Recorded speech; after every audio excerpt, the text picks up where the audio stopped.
Under fire, Donald Trump downplays the disclosure of sensitive information, confidential US military attack plans shared by a messaging app. It's revealed yet again Washington's view of its European allies. So who will pay the price for this security breach? This is Inside Story.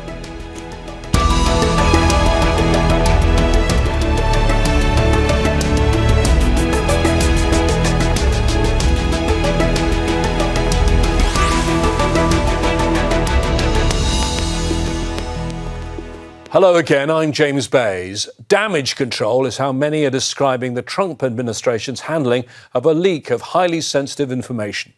18 senior officials, including the CIA director, the defense secretary, the national security advisor, and the vice president, were part of an online group chat that's gone viral. An American journalist was also on that chat and was made privy to US plans to strike Houthi positions in Yemen before they happened. The breach is raising questions about the handling of military intelligence and top-secret information. So will there be consequences beyond Washington, and how will long-time allies in Europe respond to being criticised in the chat? We'll get to these issues with our guests in just a moment. But first, this report from Katia Lopez-Hodoyan. Embarrassing, careless, and dangerous. How can our allies ever trust us? That's how the U.S. Senate Intelligence Committee has described the leak of sensitive military information.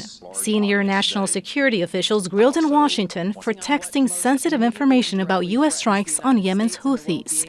The plans were discussed in a group chat on a messaging app that included the editor-in-chief of The Atlantic magazine. If this information had gotten out, American lives could have been lost. I haven't participated in... The CIA director insists the chat did not contain classified information, but senators say that's just one of many concerns. Did you know that the president's Middle East advisor was in Moscow on this thread while you were, as director of the CIA, participating in this thread? Were you aware of that? Are you aware of that today? I'm not aware of that today. This sloppiness, this incompetence, this disrespect for our intelligence agencies. President Donald Trump has downplayed the leak. Nothing happened. The attack was totally successful. And is backing his national security advisor, Mike Waltz, who created the group chat. It's embarrassing, yes. We're going to get to the bottom of it. I just talked to Elon on the way here. We've got the best technical minds looking at how this happened. The discussion also underscored the rift between the Trump administration and its allies. Vice President J.D. Vance wrote, "I just hate bailing Europe out again," possibly referring to U.S. protection of international shipping lanes. To which the U.S. Defense Secretary replied, "I fully share your loathing of European freeloading. It's pathetic." Canada's Prime Minister Mark Carney says the incident highlights the need for U.S. allies to, quote, look out for ourselves. Canada is one of the members of the Five Eyes intelligence sharing network, along with Australia, New Zealand, the UK, and the U.S. Now, a few days into the leak of highly sensitive information, it's apparent the fallout has spread far beyond Washington. Katia Lopez-Hodoyan, Al Jazeera, for Inside Story. Well, let's bring in our guests today to discuss this. And joining us from Boston, Massachusetts, is Glenn Carle, a US national security specialist and former CIA officer. In Cheltenham, in the UK, Jamie Gaskarth, a professor of foreign policy and international relations at the Open University. And in Alexandria, Virginia, PJ Crowley, former US Assistant Secretary of State and Senior Director on the National Security Council. Thank you all three for joining us. PJ, you're the one there just on the outskirts of Washington, so let me start with you. The Atlantic published this stunning article about their editor-in-chief being on this chat. The administration came back and said, no, none of this is classified, nothing to see here. So they've gone ahead now and published all, with a few redactions, all of the conversation. This is going to be pretty bad news, is it not, for the administration? Well, I think the bottom line, James, is that none of this is in the national interest of the United States. You know, as someone who was directly involved in in WikiLeaks, more than a decade ago. There was impact then. It was manageable, as it turned out. And I'm sure that the impact here will be manageable as well. But the bottom line is this is not the way that you do business in the national security world. OK, I want to come to how you normally do business in a national security world and whether what happened here was illegal in a moment. First, though, to you, Jamie, Signal. Let's just deal with Signal first. Some of our viewers won't be aware of what Signal is. It's an encrypted messaging service, a bit like WhatsApp, a bit like iMessage. It's marketed as more secure than those two. How secure is Signal? Well, it is end-to-end encrypted. And the people who own it declare that they will not use the information for nefarious or business reasons or any other kind of alternative reasons. So it is supposed to be reasonably secure, but actually these kinds of communications between significant political figures would usually take place across secure lines so that they could guarantee that they were safe. And Glenn, I mean, the other thing that people tell me is it's all very well the app being secure, but it depends the network you're on and your own device you're using, whether that's in any way been compromised. And it is worth noting that two of the participants to this chat, Steve Witkoff, who is Donald Trump's favoured negotiator, his friend and property developer, and Tulsi Gabbard, who is the Director of National Intelligence, they were both not in the US. One of them was in India, the other one was in Russia, two countries which have pretty sophisticated intelligence services, don't they?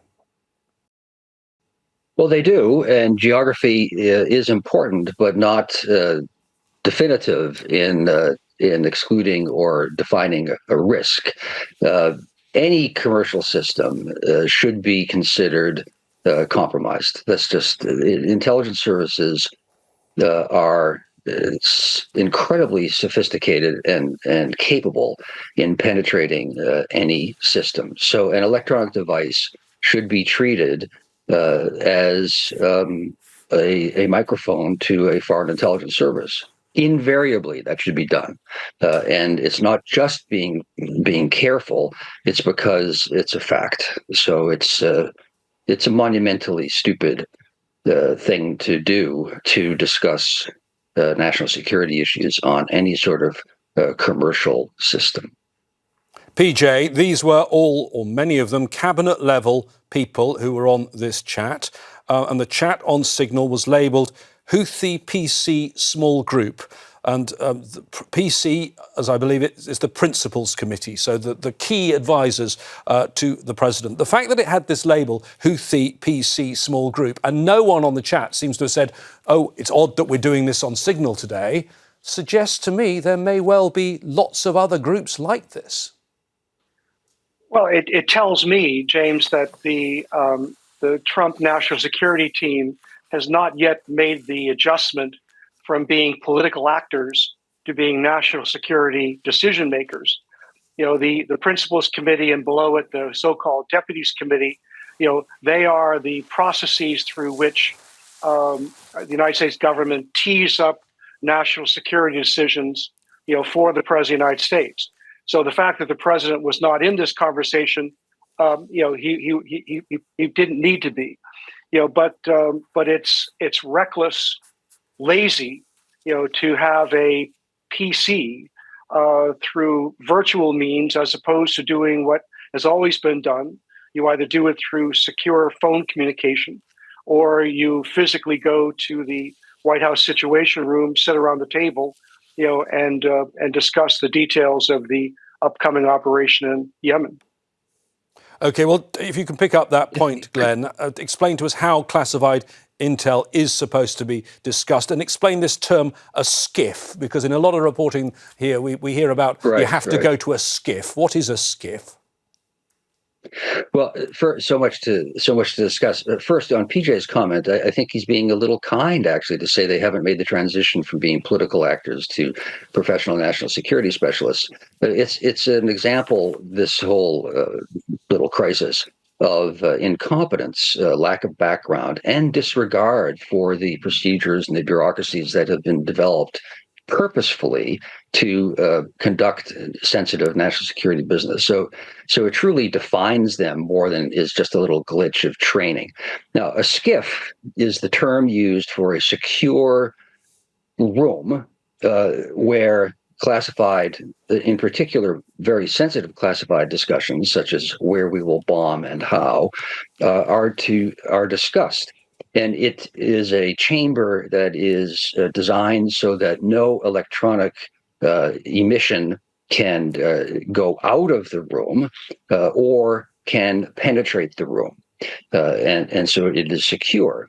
You don't go into this room with your cell phone, and you don't discuss classified information outside of something called a skiff or equivalent facilities. It's really inconceivable to have a principal committee meeting on a commercial cell phone.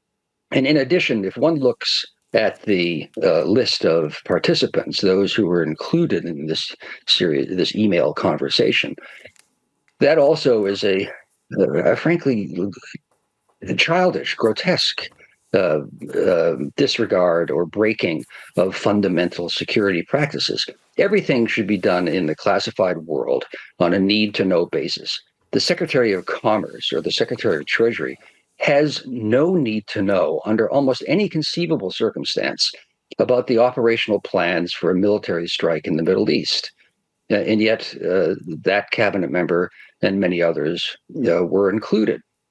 It's just ludicrous. The person literally sitting beside me in my office did not know what I was working on, and vice versa, because I had no need to know.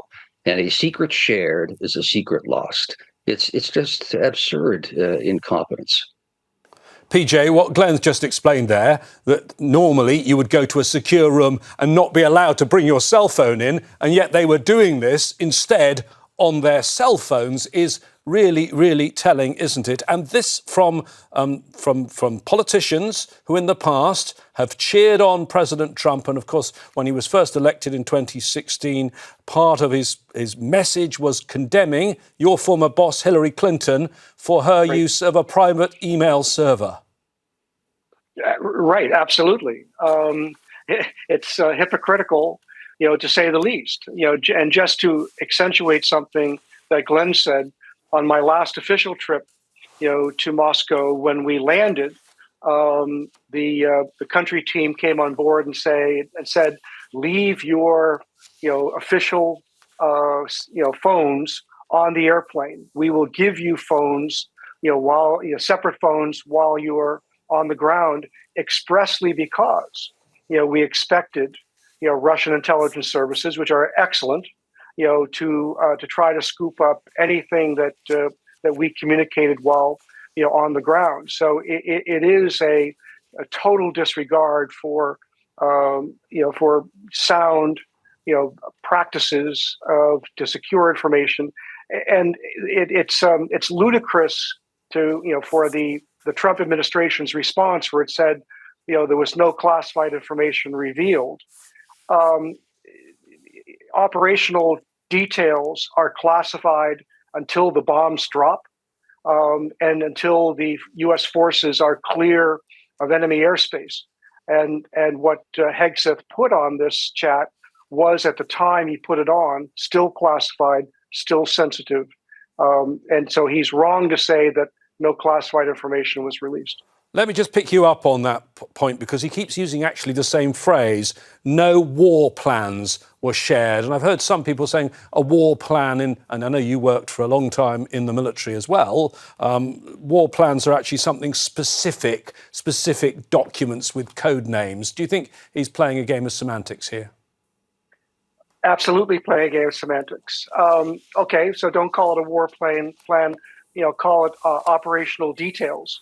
But for example, in the second revelation that the Atlantic put out, where it provided more detail about what was communicated leading up to the actual strike, among the details released, was an understanding that we knew, where the Houthi senior missileer was, and we knew significant details about his life. And I'll defer to Glenn on this, but that is intelligence information. You can know things, and it's something to protect how much you know about the adversary that you were about to strike. That was a detail that should not have been released publicly. Quickly, if you can, Glenn. Yeah, 2 points. This semantic argument is insulting and stupid. My job was to steal secrets in part. So let's say that I had obtained the war plans or operational plans of a foreign country, things that I did.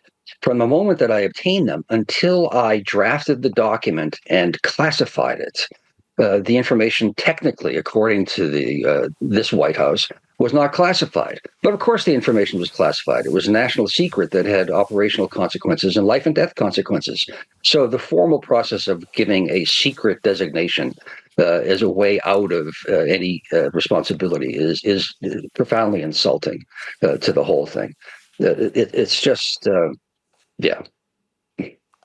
Jamie, bad news for the administration was the timing of a Senate Intelligence Committee hearing, which happened just hours after this initially broke. I'd be interested for your view of what was said at that hearing, because clearly there was condemnation coming from the Democratic side, but from Republican senators, there wasn't any. And wasn't this supposed to, in the past, national security and intelligence issues supposed to be above the political fray? That's, for example, why you have top members on Congress, the Gang of Eight, who are briefed on intelligence information. Were you disappointed, Jamie, listening to that and how the Republicans responded? And do you think that will have a bearing on what's the ultimate outcome here?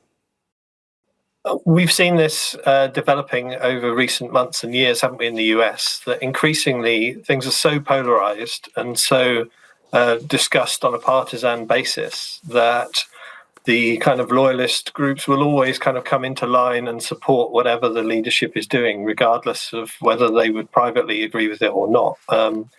You may get some sort of old school Republicans and some people who probably wouldn't find as much of a home in the party anymore criticizing this kind of activity. But it is partly the world we live in now. I mean, actually, people discussing things over messaging apps rather than through secure comms is a kind of part of that process of not respecting the boundaries, not respecting the sensitivities of intelligence and defense secrets and that kind of thing. We've had, in the UK, we've had a lot of revelations about WhatsApp discussions around the decisions around COVID and the response to it between ministers. And this is kind of another example of that kind of indiscreet conversation happening on a private messaging app. But in this case, it's in regard to intelligence and defense and kind of secrets that are very important to be kept separate from the normal kind of political discourse. So it is disappointing that people are not sort of standing up and saying, no, it's actually important to respect the boundaries here. Answering questions, Glenn, at that Senate Intelligence Committee with Tulsi Gabbard, the Director of National Intelligence, and the CIA Chief John Radcliffe. He said, when he was asked whether it was classified or not, the Secretary of Defence is the original classification authority for the Department of Defence in deciding what would be classified information. Who's in the firing line now? Is it Secretary of State Defence Hegseth, or is it Mike Waltz, who was the person who originated this call, do you think? Well, I guess the loyalty in a lifeboat when there's not enough room in the boat to keep everyone safe disappears pretty quickly, and it appears that the colleagues in the cabinet are trying to backstab one another. In particular, Hegseth, by saying, gee, it's a war plan, so it's a defense issue. It is pretty disingenuous. Technically, perhaps that has some accuracy, but substantively, it's a way of diverting the problem away from oneself and pointing the finger onto someone else and saying he can take the fall. A comment on this oversight committee business. I personally have been involved in the oversight process, and for decades, sadly, it has been dysfunctional as our colleague just pointed out, I know of instances when the FBI and the CIA told the Oversight Committee that Russian intelligence was targeting members of the Republican Party and the Republican establishment in the Trump administration. And the response from the Republicans was, that is a partisan statement, and we won't let you politicize the government, which was not at all the case. It was providing information about national security threat. PJ, you know more than any of us in this conversation about strategic communications and how this is going to play out as a media story. Do you think someone will have to go? I think the answer is I think somebody should go, but I don't think at this point anyone will go. As Jamie just said, this is the nature of the world in which we live, in which everyone's going to do what they have to do to protect the Trump team until it's the president himself, who makes the decision. Now, we do know, based on experience from the first term, all of these national security figures, from Hegseth to Rubio, to Mike Waltz, are a social, media text away from being fired, and we can expect at some point they will. But that will come from the president when he, is going to deflect any responsibility. And I don't think we've reached that point yet. Jamie, you're there in the UK, one of the US's closest allies. You're actually in a place called Cheltenham, which is the headquarters of GCHQ, one of the major intelligence agencies of the UK that works very closely with the US. How is this being seen in the UK? Because it's revealed what they've been saying in public for some time, that they're very critical of Europe, but in private, they're much more scathing. I just hate bailing Europe out again, says J.D. Vance. And Secretary of Defence Pete Hegseth, I fully share your loathing of European freeloading. It's pathetic. Well, the UK, under the Biden administration, had jointly carried out these attacks on Yemen. Yeah, absolutely. I should point out that it's just coincidence that I'm in Cheltenham. I'm not speaking from GCHQ or anything Understood. like that. It is very concerning. I think just some of the nature of the appointments that the US administration has made will worry its allies. Tulsi Gabbard, Director of National Intelligence, somebody who shared Russian propaganda about Syria and also about bioweapons labs in Ukraine, supposedly manufactured by the US. For that person to be in such an important position within the US intelligence community is concerning. If you're sharing intelligence that she may have eyes on and may not respect and share properly and protect. And it goes for many of the other people in this Signal chat as well.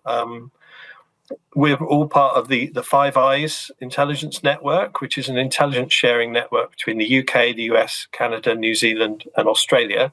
And that network is not a completely free information space, that it can be quite transactional. One party will say, I have this information about this issue, can you share me your intelligence, and that kind of thing.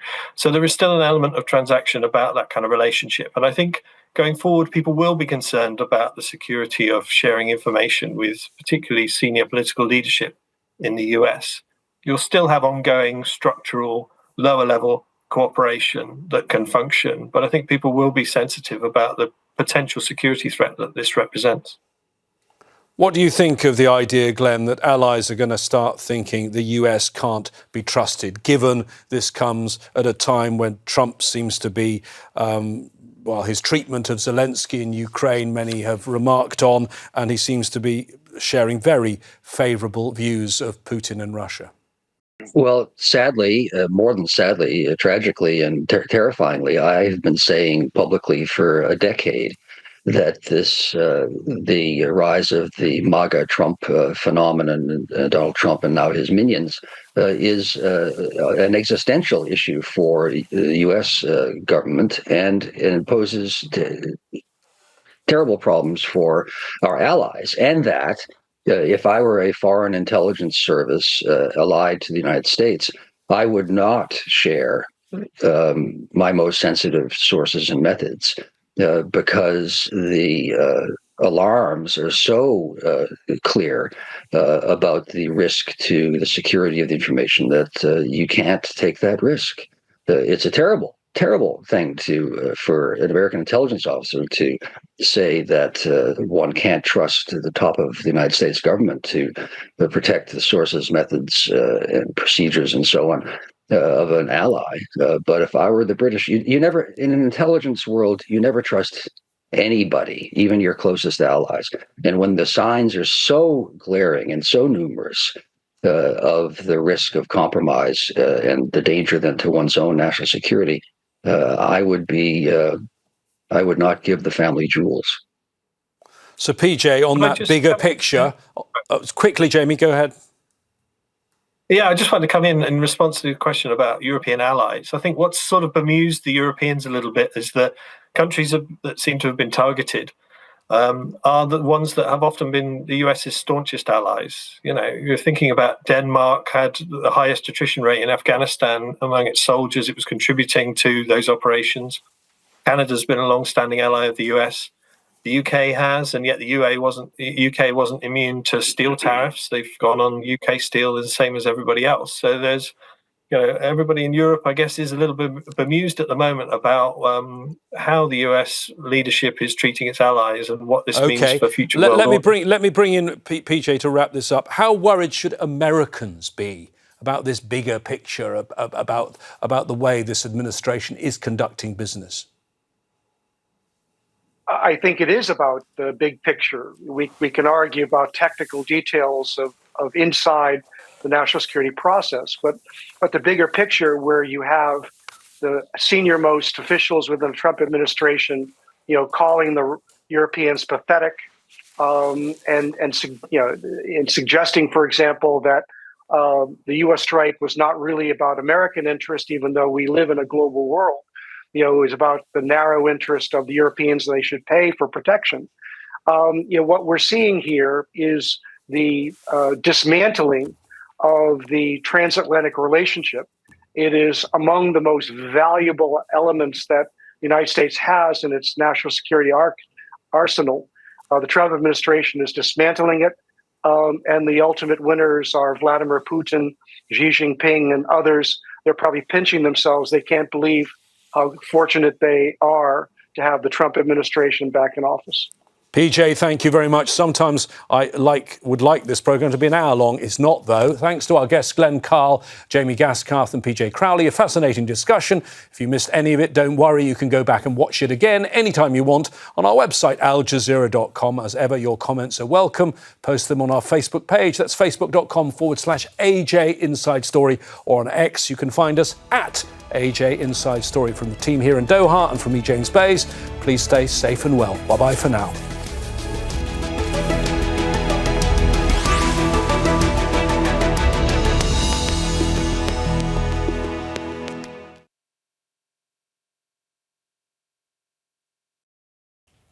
Make sure to subscribe to our channel to get the latest news from Al Jazeera.